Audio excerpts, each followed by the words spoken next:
안녕하세요. 소윤경입니다. 오늘은 제가 많이 듣게 되는 질문 중에 하나인 그림책을 만드는 영감은 어디서 오나요? 라는 질문에 대해서 답변을 해드리겠습니다. 그림책을 만드는 영감은 크게 세 가지로 말씀드릴 수 있을 것 같아요. 우선 저는 일상에서 그림책의 영감을 얻어오고 있습니다. 제가 살아가면서 느끼게 되는 문제점이라던가 깊이 생각했던 문제들을 그림책 속에 이야기로 만들어서 그리게 되죠. 저는 음식을 굉장히 즐기는 미식가이기도 하고 또 동물을 사랑하는 사람으로서 그 음식에 대한 여러 가지 고민들을 굉장히 오랫동안 해왔어요. 그래서 만든 그림책이 레스토랑 살이라고 하고 또 저와 콤비를 이루면서 살아가고 있는 친구나 사람들 또 동물들 곤충들을 생각하면서 만든 그림책이 콤비라고 있습니다. 그리고 여행을 좋아하는 사람이라서 여행에 관한 이야기를 한번 만들어 보고 싶어서 만든 그림책이 호텔 파라다이스라는 그림책입니다. 이렇게 저는 제가 일상을 살아가면서 느끼게 되는 제 주변에서 일어나는 아주 가까운 소재들과 또 이야기를 가지고 그림책을 만들어 오고 있죠. 많은 작가님들이 자신이 살아가는 생활과 일상 속에서 그림책의 소재와 주제를 얻어오고 있다고 생각해요. 물론 그 일상을 그대로 표현하는 것이 아니라 가공해서 상상의 세계를 만들어내기도 하고 재미난 이야기로 풀어내기도 하죠. 이렇게 여러분들이 그림책을 만들고자 할 때 영감들은 어디서 찾아야 될까 고민 많이 하시는데요. 자신이 살고 있는 삶 속에서 일상 속에서 찾아오는 것들이 가장 좋은 방법이고 또 자신만의 스토리를 만들어내기 위한 기초적인 영감의 부분이라고 생각하고 있어요. 아주 작은 이야기에서부터 세상을 바라보는 넓은 이야기까지 그림책을 만들 수 있는 영감을 찾아보시기 바랍니다.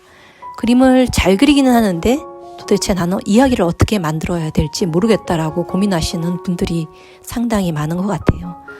비슷비슷한 이야기들이 계속 만들어지고 있다고 생각해서 좀 더 독특한 이야기를 만들고 싶다라고 생각하실 테지만 그림책은 어떻게 만들어도 각자의 고유한 이야기들이 담길 수밖에 없는 구조이기 때문에 일단은 어렵게 생각하지 마시고 자기 생활 속에서 가장 가깝게 느껴지는 이야기 그런 것들을 찾아보시기를 추천드립니다.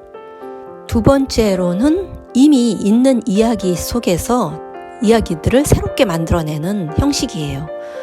우리가 아주 오래전부터 많이 읽어온 이야기들이 굉장히 많죠. 그것들을 고전이라고 부르죠. 이미 모두가 알고 있는 이야기라고 하는 것들은 그만큼 스토리가 굉장히 탄탄하고 사람들에게 전해주는 것들이 뚜렷하기 때문에 큰 장점을 가지고 있는 이야기 구조를 가지고 있어요. 그래서 식상하게 느껴지기도 하지만 그런 것들을 오마주하거나 새롭게 패러디해서 작품을 만들어내기도 합니다. 이미 많은 작가님들이 고전과 전래에서 들려오는 이야기들로 작품들을 변형해서 만들어가고 있죠. 그러니까 자신의 이야기가 뚜렷하게 잡히지 않는다고 생각하시고 이야기를 만들어내기가 너무 어렵다라고 생각이 되면 자기가 좋아하거나 인상 깊게 읽었던 전래 동화에서 소재를 찾아보시는 것도 좋을 것 같아요. 저 같은 경우에도 고전을 가지고 새롭게 그림책을 독립출판을 통해서 만들어내고 있는데요. 여러 작가님들이 모여서 바캉스 프로젝트를 통해서 고전을 재해석해서 그림책을 만드는 작업을 꾸준히 해오고 있습니다. 기존에 사람들이 이미 알고 있는 이야기가 새롭게 태어나기도 하고 또 친숙한 만큼 빠르게 다가오기도 하는 장점이 있어요. 여러분들도 그림책을 만들고자 할 때 너무 어렵게 생각하지 마시고 자신이 좋아하거나 관심 있는 작품을 일단 찾아보고 새롭게 이야기를 재구성해 나가시는 방법도 좋은 방법이라고 할 수 있어요. 이것은 아주 오래전부터 작가님들과 예술가들이 해오던 방식이니까 작업을 해보시는 것도 추천드립니다. 저 같은 경우에도 바캉스 프로젝트를 통해서 미호라고 해서 구미호에 관한 이야기 그리고 또 우렁각시 그리고 옛 고전에 모두 나오고 있는 인물들을 가지고 전래 인물도를 만들고 있고요. 그래서 우주지옥이라고 하는 그림책을 만들었습니다. 이렇게 고전에는 무궁무진한 이야기들이 있으니까 아주 유명한 고전을 패러디해도 되고 또 알려지지 않은 이야기들을 소재로 그림책을 만들어 보시는 것도 굉장히 신선하고 재미난 작업이 될 수 있을 거라고 말씀드리고 싶어요. 마지막으로 세 번째는 취재를 통해서 그림책을 만드는 방식이에요. 저는 사실 그림책을 만들면서 취재를 하거나 또 직접 어떤 사실적인 다큐멘터리적인 이야기들을 만들어내는 것이 그다지 즐겁지는 않았던 것 같아요. 자료들을 많이 조사해야 되고 직접 찾아가 보고 이런 방식이기도 해서 조금 부담이 되기도 했죠. 하지만 이번에 저는 제주에 내려가서 제주의 음식과 해녀, 그 속에 살고 있는 예술가들을 만나면서 취재를 하면서 그림책을 만들고 있는 작업을 하고 있습니다. 이렇게 취재를 통해서 그림책을 만들게 되면 장단점이 있죠. 일단 작업실 밖으로 움직여야 되고 또 시간과 경제적인 부담이 따르기도 해요. 하지만 이런 것들은 자기 자신의 머릿속에서만 나온 것이 아니라 기본 삶을 살아가고 있는 그 시대의 사람들과 연결되어 있기 때문에 그림책이 오로지 작가 자신의 것만이 아니라 그 시대성을 반영하고 그곳에 살고 있는 사람들과 역사와 문화를 반영하고 있는 것이기 때문에 자료학적으로도 굉장히 의미 있는 책이 될 수 있다라고 생각하고 있어요. 실제 삶을 살아가고 있는 사람들을 취재하고 자연을 취재하고 문화 유적들을 취재하고 어떤 소재를 잡아서 기자처럼 취재를 해나가면서 그림책을 만든다는 것들은 굉장히 역동적인 이야기가 될 수도 있죠. 그럼 제가 지금 취재하고 있는 그림책들은 어떻게 만들어지고 있을까요? 저 또한 취재를 통해서 그림책을 만들어 본 적이 거의 없기 때문에 상당히 부담스럽고 시간도 많이 들고 에너지도 많이 소모해야 돼서 부담스럽게 작업을 시작하긴 했어요. 하지만 일이라고 생각해서 도전해 보기로 했습니다. 일단 취재를 통해서 그 작업을 시작하려면 주제를 잡고 또 그 장소에 가봐야겠죠.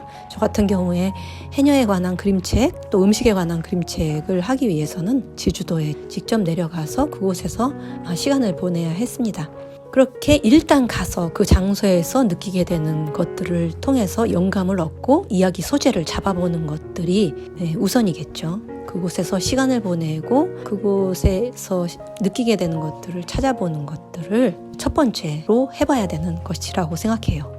그리고 두 번째로 중요한 부분은 자료를 조사해 보는 것이죠. 내가 만들고자 하는 그림책들이 시중에 얼마나 많은 그림책들이 만들어졌고 어떤 책들이 만들어졌는지를 자료를 조사해보고 관련된 책들을 사보고 읽어보고 또 그것에 관한 기사라든가 다양한 포스팅을 찾아보는 것들을 게을리해서는 안 되겠죠. 너무나 얕은 지식으로 그림책을 만들어낸다면 그것의 가치가 높다고 할 수 없겠죠. 책을 읽게 되는 사람들이 충분히 깊게 그 이야기들을 소화할 수 있도록 작가가 많은 것들을 소화해낸 것들을 표현해야 된다고 생각합니다. 그래서 작가가 직접 체험하고 공부한 내용들 그리고 직접 경험한 내용들을 가지고 책을 만들어내야 된다고 생각하는 편입니다. 그렇게 오랜 시간 동안 취재하고 또 자료를 조사하고 그 장소에 가서 사람들을 만나보고 그렇게 보고 느낀 것들을 가지고 이제는 그림책을 이제 본격적으로 만들 생각을 해야겠죠. 일단 스케치를 굉장히 많이 해야 된다고 생각해요. 그곳에서 느낀 풍경이라던가 인물들이라던가 것들을 몸으로 익혀서 또 손으로 익혀서 그림책 속에 담아야 된다고 생각합니다. 그래서 주제를 생각하고 무엇을 말하고 보여주고 싶은지를 정해야겠죠. 그림책의 가장 중요한 부분은 그 그림책이 말하고자 하는 것이 무엇인지, 전달하고자 하는 것이 무엇인지가 가장 중요한 부분이라고 생각해요. 그 외의 것들은 어쩌면 형식에 관한 것이고 또 스킬에 관한 것일 수도 있겠죠. 작가는 이 그림책을 통해서 사람들에게, 독자들에게 무엇을 말하고 싶은지, 무엇을 같이 생각해 보고 싶은지 말해야 되는 것이죠. 저는 손톱 스케치나 스케치를 굉장히 많이 하는 작가는 아니고 또 너무 많은 스케치와 그런 것들에 질리게 되면 본격적으로 그림 그리는 흥미를 잃는 그런 스타일의 작가입니다. 그래서 일단 몇 장 일단 시작해 보기로 하죠. 그 다음에 더 담고 싶은 내용을 첨가하고 또 추가하면서 다듬어 나가는 과정을 거쳐서 그림책을 만들어 갑니다. 저는 지금 취재하고 있는 그림책을 취재 과정을 아직도 다 마치지 못한 상태예요. 여름에 와서 취재를 했고 또 가을에 와서 지금 취재를 하고 있죠. 그리고 또 겨울과 봄 이렇게 사계절 모두 체험을 해보면서 이야기들을 담고 싶은 생각을 가지고 있습니다. 제가 이 사계절을 모두 겹치면서 보게 되는 해녀님들의 삶과 또 제주의 음식, 제주의 풍광과 예술가들의 삶 이런 것들을 모두 담아내고 싶기 때문에 저에게 이 그림책을 만드는 프로젝트는 기본 취재만 해도 1년이 넘게 걸리는 시간을 가지고 충분히 오랫동안 지켜봐야 되는 부분이죠. 이렇게 오랫동안 제가 많은 시간과 에너지를 통해서 그림책을 만들어서 저뿐만 아니라 이곳에 살고 있는 모든 분들에게 이 이야기들을 함께 보여드리고 싶고 그분들의 삶이 얼마나 값지고 치열한 것인가들을 많은 사람들과 나누고 싶은 생각을 가지고 있습니다. 그러기 위해서는 그 만나게 되는 인물과 주제 이런 것들에 대한 작가의 큰 애정이 있어야 되겠죠. 저는 앞으로 어떻게 그림책이 만들어지게 될지 상당히 많은 걱정을 가지고 있기도 하고 부담을 가지고 있기도 해요. 제가 만드는 그림책들이 과연 이분들에게 이곳에 살고 있는 자연과 사람들에게 누가 되지 않을 정도로 좋은 작품으로 만들어질지 걱정이 되기도 하는데 걱정들은 늘 작가님들이 창작을 하면서 갖게 되는 고민과 걱정이라고 생각합니다. 일단 앞으로 나가는 것 한 발 한 발 나가는 것들이 작품을 어느 순간 만들게 되는 원동력이라고 생각해요. 그리고 오랜 시간이 흘렀을 때 결국엔 제가 끝을 만들게 될 것이고 책을 만들어낼 것이라는 신념 그런 것들이 중요한 것이라고 생각합니다. 자신이 애정을 가지고 만들고자 하는 그림책을 꼭 완성시키겠다는 의지 이런 것들이 작가에겐 굉장히 중요한 부분이라고 생각하고 있습니다. 저는 지금 제주에 와서 풍경들을 스케치하고 해녀님들을 또 만나고 이곳에 살고 있는 동물과 풍경들을 제 몸으로 흡수하는 과정을 가지고 있어요. 취재로서 그림책을 만들게 된다면 일단 작가의 몸으로 모든 것들을 경험하고 취재하고 또 그곳의 시간과 공기와 많은 에너지들을 흡수해야 된다고 생각합니다. 그것들을 작가는 창작을 통해서 배출하게 되고 그림책으로 만들어내서 독자분들에게 퍼뜨리게 되는 것이죠. 일종의 작가는 하나의 세계를 만들어내기 위한 숙주의 역할을 한다라고 볼 수 있죠. 오늘은 그림책을 만드는 영감은 어디에서 오는지 또 어떻게 찾아가야 되는지에 대해서 여러분들과 이야기 나눠봤습니다. 주로 저의 경우를 말씀드렸는데요. 각자의 방식이 있고 작가님들마다 자신만의 고유한 방식이 있다고 생각돼요. 여러분들도 자신의 생활 속에서 또한 자신의 꿈 속에서 상상 속에서 많은 아름다운 생각들 하시고 멋진 그림책들 만들어 주시길 바랍니다. 오늘도 즐거운 하루 되세요.